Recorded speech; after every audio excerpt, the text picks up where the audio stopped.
Do you want to attract good luck? Well, Seneca said, luck is what happens when preparation meets opportunity. Hello, I am Juan Navarro. This is Advanced Quality Programs, and I invite you to explore the quality philosophies and concepts to apply them to our everyday life.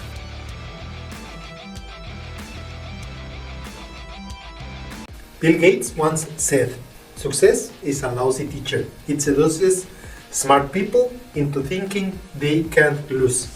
And let's kick off from here. In moments of extreme success, it is critical to understand that things may not be as perfect as they seem to be. We must acknowledge our vulnerability and to understand that luck has played a role in our success. Luck and risk are always part of the equation. They are like family members. Sometimes they are harmonious, sometimes they are not.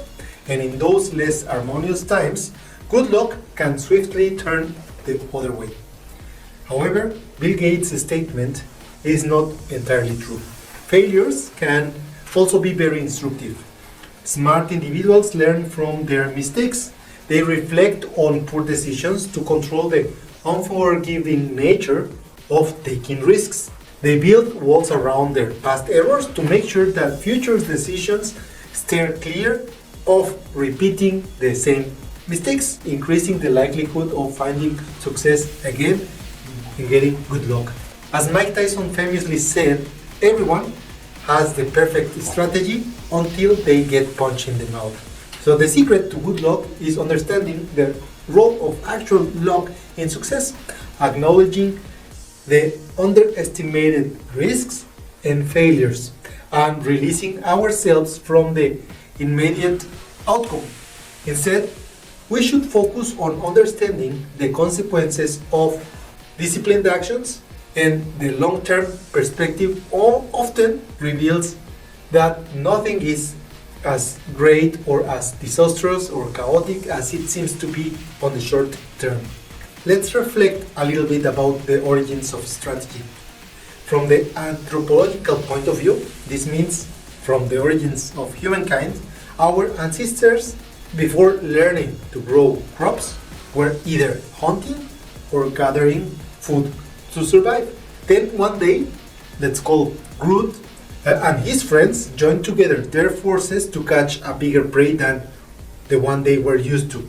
If fortunate, they were able to hunt alone birds, small mammals, or catch fish.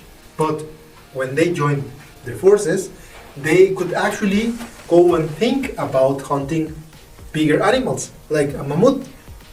But with enough people, they could actually aspire to do that. So once they actually did it and managed to kill a mammoth. What now? Well, they could not eat the whole beast at once, even all together. So what did they do? They took some of those pieces of meat and stored them for bad times. But it was still not much, and perhaps they had the need for some other kind of stuff to survive, like fruits, nuts, that other clans had perhaps in their possession. So they exchanged those products and started not only the trading idea, it also started the idea of thinking in long term. And if you get me this, I can get you some of that, and I store it for bad times, and we all survive. Now the years went by, and now people are not only trading goods, but they are also learning to grow their own crops. Why? Because now that Groot and friends learn to save goods for bad times, they do not only need to move that much around. So what happens? They learn to observe the environment, and with time, they observe that seeds grow plants, and plants grow to trees, and they provide food.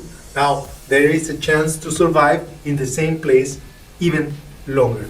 But now that Groot has established his residence and is living in one place and is not only moving around, he can observe the seasons come and go.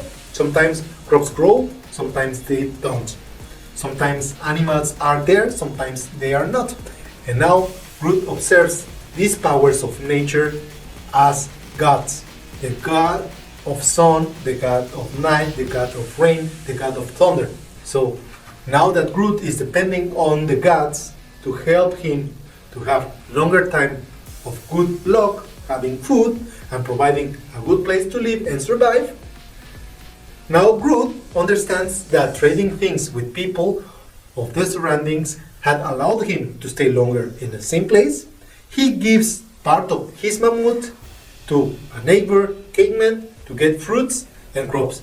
He has now a better place to live, and perhaps making the same kind of trades with the gods will help him to survive longer. So what happens? He offers this food to the gods so that the fortune change, having these gifts to the gods to get back rain, sun, and animals. And so there you have the first sacrifice. And well, some people would say that religion was born at that moment.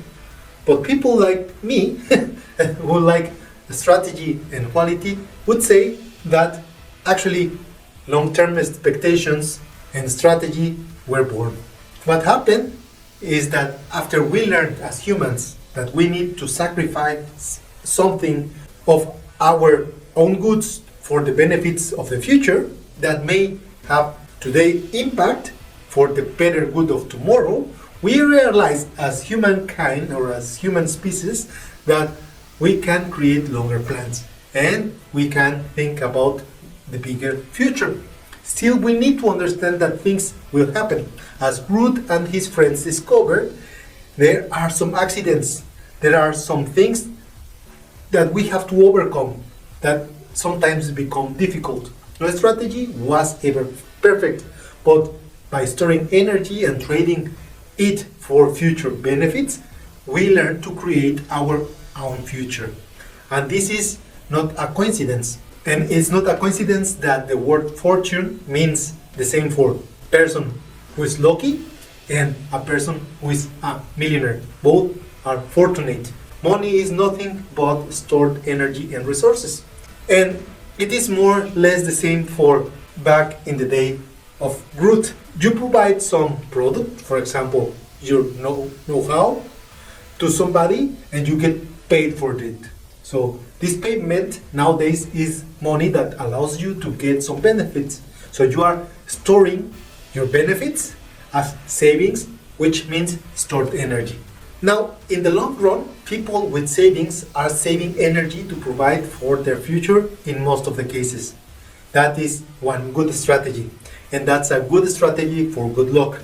So, returning to the initial question, is luck once in a time or once in a lifetime occurrence? No, it is not. It is about making the right decisions along the time, for a long time, to be prepared in high risk moments. In reality, luck is about consistency, making the right choices many times at the right times. So this involves preparation, and much as Groot and his friends planting seeds, hunting and keeping some of the meat for the future, we can adopt habits until the opportune moment arrives, and all the time that we are facing risks, we have still some energy stored to prepare for the journey ahead.